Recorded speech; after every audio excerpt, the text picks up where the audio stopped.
មានកំណត់ពីរដែលបំផុសឡើងទី1គេចិត្តដេញយើងចេញគេឲ្យការងារយើងធ្វើទី2គាត់ថាតើគេមិនជឿជាក់លើសមត្ថភាពយើងថាយើងអាចធ្វើការងារឲ្យគេឬក៏មានលក្ខណៈ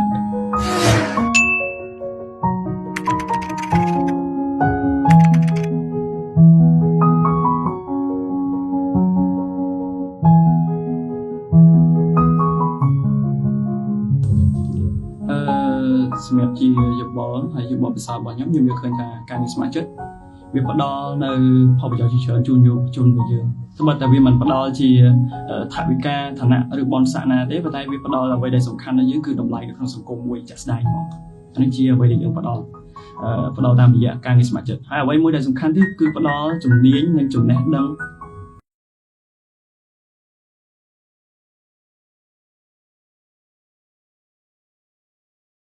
ឲ្យយុវជនយើងពង្រឹងខ្លួនឯងខ្លះជាអ្នកដឹកនាំមួយរូបមានភាពក្លាហាននៅក្នុងការបញ្ចេញមតិហើយចង់បង្ហាញឲ្យអ្នកដទៃឃើញពីទស្សនៈមតិរបស់ខ្លួនឯងអានឹងជាឱកាសដែលយើងទទួលបានពីការចូលរួមការងារស្ម័គ្រចិត្តខ្ញុំធ្លាប់មានបទពិសោធន៍ training នៅក្នុងក្រុមហ៊ុនឯកជនមួយតែសូមឲ្យបញ្ចេញឈ្មោះគឺរយៈពេល2ខែដំបូងគឺអត់មានបានកាន់ការងារសោះគាត់តែអង្គុយមើលគេមើលឯងមើលទីមើលឯងនៅពេលហ្នឹងខ្ញុំមានចារអារម្មណ៍អន់ចិត្តខ្លួនឯងថាចុងជាប់សភាធ្វើការសភាជាប់ហើយគេហៅមកធ្វើការហើយមិនគេអត់ព្រមឲ្យការងារយើងធ្វើអញ្ចឹងតពេលហ្នឹងនៅស្ងៀមទៅសួរមេថាបងហេតុអីបានជាខ្ញុំមក2ខែហ្នឹងមានការងារសោះខ្ញុំអង្គុយលេងហ្នឹងគាត់ថាមិនថាអត់មានការងារធ្វើទេប៉ុន្តែដំណាក់កាលហ្នឹងគឺជាដំណាក់កាលដែលយើងត្រូវក្នុងការពង្រឹងខ្លួនឯងត្រូវពង្រឹងតំណែងនៅក្នុងមជ្ឈដ្ឋានការងារសង្គមការងារបុគ្គលិកមានប្រមាណនៅក្នុងក្រុមហ៊ុនហ្នឹងអញ្ចឹងណានៅពេលដែលយើងបង្កើតតំណែងល្អនៅក្នុងក្រុមហ៊ុនហ្នឹងហើយទើបយើងអាចមានការងារណាតាមក្រោយដើម្បីដាក់តែម្ដងមានកំណត់ពីរដែលបំផុសឡើងទី1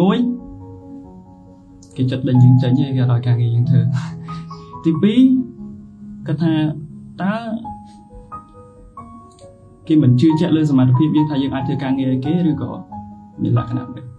អានេះរឿងពីរទី1តាក់ទងមួយសមត្ថភាពខ្លួនឯងគេមិនជឿជាក់យើងបានគេឲ្យការងារយើងធ្វើឬក៏គេយើងនឹងដេញយើងចេញហើយឬក៏មិនអាហ្នឹងវាកាលពី3ឆ្នាំមុនកាលពី3ឆ្នាំមុនខ្ញុំ volunteer នៅក្នុងកម្មវិធីមួយដែលកាលហ្នឹងខ្ញុំកាន់ខាងក្រុមការងាររបៀបរៀបរយរៀបចំសម្រួលតុកសម្រួលអីចឹងណាដល់ពេលកន្លែង01ហ្នឹងមិនមែនខ្ញុំគ្រប់គ្រងទេខាងពីរនាក់ទៀតជាអ្នកគ្រប់គ្រងតែដល់ពេលកម្មវិធីចាប់ផ្ដើមដែលត្រូវសម្រួលតុកនឹងចេញផ្លឹបសម្រាប់គណៈធិបតីគាត់អញ្ជើញមកណាគាត់អត់ទៅសម្រួលទេព្រោះគាត់នាំគ្នាទៅអង្គុយផឹកកាហ្វេនៅខាងក្រៅដល់ពេល